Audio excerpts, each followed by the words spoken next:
What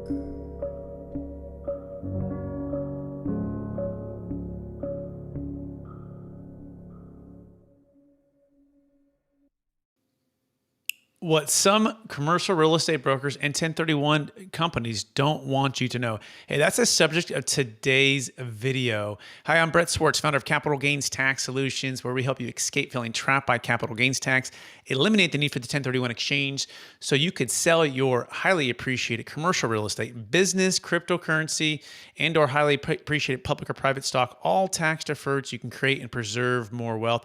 Hey, so one of the biggest things that I found in my commercial real estate career, I'm a commercial real estate broker. I started out at Marcus and Millichap, was a thing called a 1031 exchange, which is amazing if the deal makes sense, right? When you can actually buy a deal based upon its intrinsic value, cash flow, opportunity to grow the NOI, and appreciate the asset, and then you could trade another property and just keep this thing going. You can defer the tax, right, and build a ton of wealth, which I'm a huge proponent of, right? In fact, I grew up in the real estate business myself with my mother and father in Northern California, rentals, development properties. And I fell in love with real estate at a young age. And that led to learning about the 1031 exchange, which I believe is one of the best ways to grow wealth. However, it's a big however, you need to have a deal which makes sense, right? We really got to focus on, we found, buying a deal, again, based upon its value, not overpaying for it, just because of the tax, right? And this is why the 1031 exchange companies don't want you to know about the deferred sales trust. Some of them do. Some of them don't. I mean, we have those that do, and we've done deals with many 1031 qualified intermediaries to save failed 1031 exchanges, but some of them don't want you to know. Why? Because they're in the business of the 1031. They're in the business of doing transactions.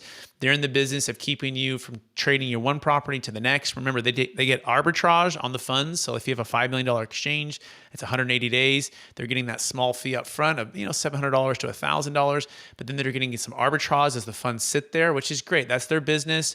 I applaud them for when it works, but some of them are a little bit, let's just say, really negative towards the deferred sales trust.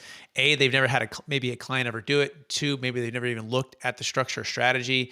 And three, they think they know what it is, but they don't. In fact, one of the biggest misconceptions I think 1031 exchange companies and also brokers have as well is that if you do the deferred sales trust, you're somehow giving up the opportunity to buy real estate tax deferred. In other words, you're just putting into the stock market all tax deferred and you're no longer in real estate. And so why would you ever do the deal? In fact, that was where I first thought at Marcus and Millichap when I first learned about it. But as I actually dug in and understood that you can actually sell high and buy low using the deferred sales trust by partnering with the trust in a very unique way that we've set this up, you can buy real estate at a discount when it makes sense. And the best deal story for this is for a deferred sales trust, a person who used it when he sold his $20 million asset in Minnesota in 2006. And I call this the Monday morning quarterback deal because it's like if you had a tape, from a Sunday game, and you could watch it before you played, right? You can make all of the perfect reads. Well, that's essentially kind of what he did. He thought that the marketplace was overpriced and there wasn't a lot of opportunity. So I concluded he's going to do two things. One, he's going to do a deferred sales trust, or he's just going to pay the tax, but he wasn't going to do a 1031 and overpay. And so he did the deferred sales trust, and he sold this large asset, deferred all the tax. And now he's sitting tax deferred in stocks, bonds, mutual funds, stuff that was very conservative. He also thought that was some risk there as well. And 5 years later, the bank calls him up and says, "Hey, that property you sold 5 years ago?" He says, "Yeah. Well, we just foreclosed on it, and we're just curious if you want to buy it back." And he goes, "Well, maybe what's the price?" And they said 40% less than what you sold it for. And he goes, "Oh yeah, that 1031 buyer who bought it from me, right? Yeah, he overpaid for it, right? He got in over his skis. He had too much debt, not enough liquidity, and the property was foreclosed on. In the meantime, his funds had been sitting tax deferred. He had paid off all of his debt. And now here's where the magic happens. He formed an LLC. He partnered with the trust, and he bought it back at 60 cents on the dollar, all tax deferred, and he's owning and managing and running that property.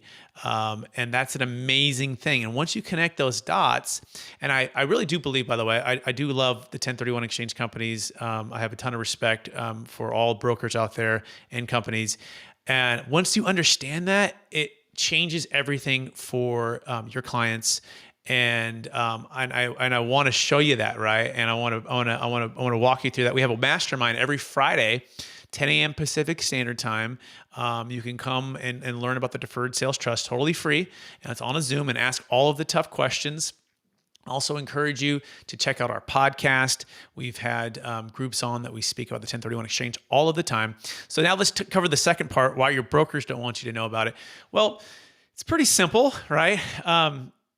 As commercial real estate brokers, I'm a broker myself, we get paid very large commissions on the sale of assets, and we don't get paid if it doesn't close, right?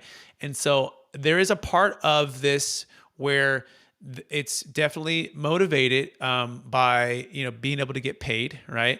And then not get paid, because upon the sale of the asset, the funds go into this deferred sales trust. It doesn't necessarily go into the next up leg. Right now, I think that's short-sighted, because there's a lot of people who want to sell and will give referrals to you as a broker, and I've seen it myself. In fact, I have 2 listings right now for clients who otherwise would not have listed the property if it wasn't for the deferred sales trust. But the main reason a lot of commercial real estate brokers either A, don't know about it, or B, don't want to know about it, is because they get paid on transactions, right? They don't get paid if they don't do another up leg, and then another up leg, and another up leg, right? Moving with I call it the 1031, hamster wheel, right? You're just staying on that. And for commercial real estate brokers, again, it makes sense, but I think it's short-sighted. I always say we're not in the business of selling real estate. I'm not in the business of just selling the deferred sales trust. I'm in the business of solving my clients' problems, and I encourage every commercial real estate broker to take that same approach. Keep an open mind, put your business hat on, and look at the deferred sales trust as a way to solve your clients' problems. And by the way, if you're a principal listening to this, you're an owner, you've also got to decide, right? Decide what's the best solution to your problem. Have you seen that movie? It's called The Notebook, right? And the guy and the gal, they're in the boat, and it's raining, and and they come out, and he's like, "What do you want?" Right? She's in between like what guy she wants to marry, right? And so I always say, what do you want, right? What is it? What does transformational exit planning look like for you? Right? Is it staying in toilets, trash, and liability, managing properties, buying equal or greater value, maybe staying in debt, right? Properties, and just continue to do that, which is fine. Then go for the 1031. Or is it sitting on the sidelines and waiting for a deal to hit you over the head? Is it diversifying into stocks, bonds, and mutual funds, passive or active real estate, maybe developing real estate? I actually had a client, he just sold a business in Alabama. And he deferred about $600,000 of tax, and now he's building multifamily properties, all tax deferred, in partnership with the trust. So I want you to think about the opportunities and the flexibility the deferred sales trust has as it pertains to solving your problems, right? And your problems could be just time and energy and stress. It could be estate tax. We had another deal in Colorado for our client, and they're worth about $25 million, and they were selling a $5 million apartment complex, and they had no basis, right? But here's the other challenge. They had all $25 million inside of their taxable estate. So for them, the deferred sales trust was twofold. Better than the 1031 because A, it only deferred the capital gains tax, which you could say is even with the 1031, but it also deferred their income tax, which with the 1031, it's if you own it just yourself, you're not able to do that. Now you could offset it with some depreciation, but it's typically the old depreciation schedule, okay? With the deferred sales trust, you can defer the income tax. You can partner with the trust, buy a new deal, and get a brand new depreciation schedule, of which you can get a majority of that depreciation schedule yourself. The third thing to consider, though, for them was, and by the way, with the income tax, they were able to defer that for a couple of years because you can structure the promissory note because in a way that is not paying you right away. The third thing for them, though, was the estate tax, right? Estate tax is a big, I call it the elephant in the room. It's just sitting there waiting for you and your spouse to pass, and so that it gets 40% of anything that's above certain exclusion amounts, okay? There's another video. You can search estate tax with the deferred sales trust at my YouTube channel to learn more about that. But for this client, they sold the $5 million asset, and they moved all the funds outside their taxable estate in one single transaction in one day, without giving it all away to charity, without having to buy a bunch of life insurance.